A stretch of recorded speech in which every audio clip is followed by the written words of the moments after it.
Hello and welcome to View from the IMF. I'm here with Grant Robertson, who is the Finance Minister of New Zealand. Thanks for being with us. No problem. There are big plans to push for international companies to pay more taxes. What is the business community's reaction to this? Well, I think most New Zealand companies want to make sure that all taxpayers, including businesses, are paying their fair share. And obviously, not unlike any other country in the world, there are concerns that base erosion and profit shifting behaviours have meant that in some cases multinational companies have not been paying their fair share. We're moving to make sure that they do, both working at an international level to do that, but also within our own tax base.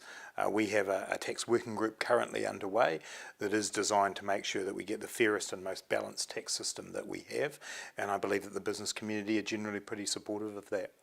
A significant proportion of the budget is being allocated towards infrastructure projects. Why is this such a priority? I think New Zealand has historically underinvested in infrastructure, and it's just so important to us lifting our productivity. You know, in our largest city in Auckland, we know that traffic congestion is a real drain on productivity, and so getting that investment in now is vitally important. So we're looking at significant investments in road transport, in rail, in ultra-fast broadband, but also in housing, where we know that we have not had the sufficient house building in New Zealand to keep up with population growth.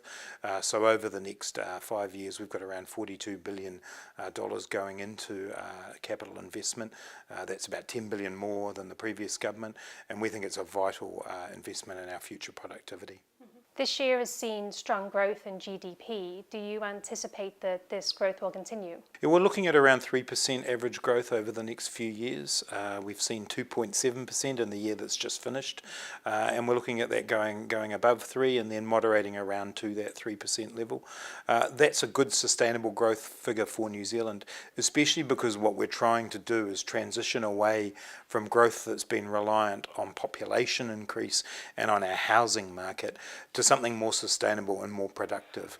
And so we want to see broad-based export growth in New Zealand. We're looking at a transition to a lower carbon economy, and one where we're lifting the skills of our workforce, investing more in research and development, and making sure that New Zealand can grow in a way that is still delivering good jobs, higher wages, but isn't reliant on the speculative economy, but much more so on the productive economy.